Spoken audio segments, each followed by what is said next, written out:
So let's just quickly take this comment and then go on a quick break. This one is from Additional Emmanuel.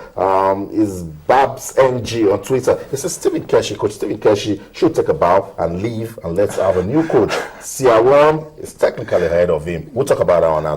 No. I've got to comment on that. Like, seriously, come on. Oh, but he has a right to his opinion. About it. But then, come on, I can just tell him to like take a bow. It's not technically, or what did you say? Not tactically. Says something. Siasia is technically ahead of Coach Stephen Keshi. That's by his own standards. So every Nigerian is a coach. Exactly. Yeah. So he has a right to his opinion, but then the decision is for the NFF and to make, and that will be one of those main things that we will discuss in their meeting today. That is the new NFF board. Before we wrap up this particular segment now, Austin, I just want to go back to the invitees I talked about earlier. A couple of them are strikers. That's Aaron Samuel and Sunday Emmanuel. And a couple of them are central midfielders, Hope Akpan and Yora Ugona. That tells you Keshi is trying to address those two departments that a lot of Nigerians feel have issues, are deficient in the team. Striker department and the central midfield. No more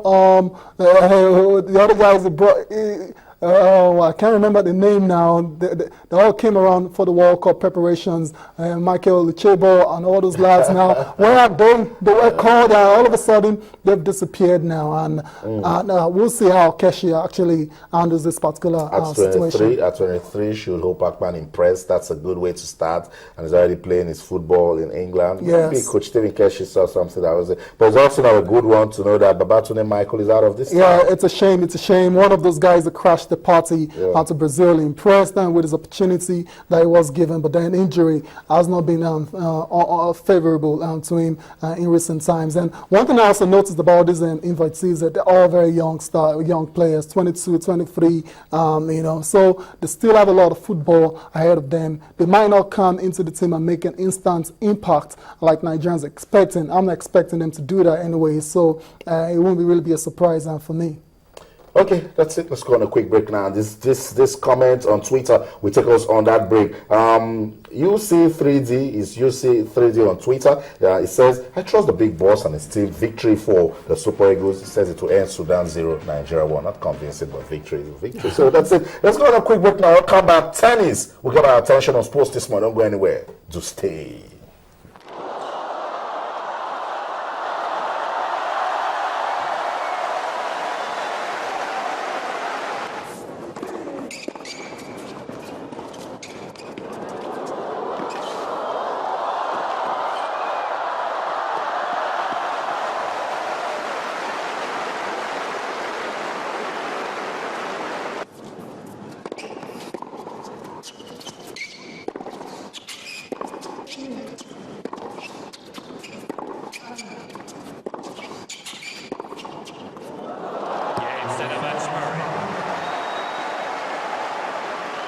Tussilov, 6-1, 7-5.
So that's his action coming from the Shanghai Master. We love it when we talk tennis on the program.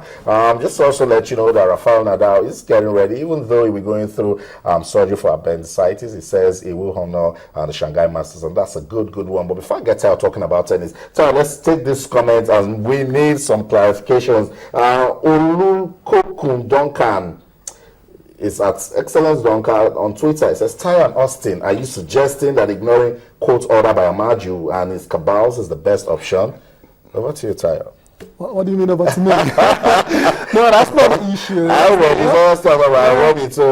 talk about it. Yeah, the laws of the land are the laws of the land. Yeah. You can't take that away. But what we're saying, and what we're concerning ourselves with here is with the NFF board that we all know has been elected, and that's the one led by Amaju Pinnick, right? That's what we're saying. We're not talking about all those off the field or off the court issues. Just to add to what Ty is saying, for us, we just want Nigerian football to move to the next level. The Super Falcons, the Golden Eaglets, the Super Eagles, they have crucial games to play, and we believe that if there's the right leadership in place, if all of this drama series can just end, Nigerian football will shine again. So quickly, let's talk about Rafael Nadal.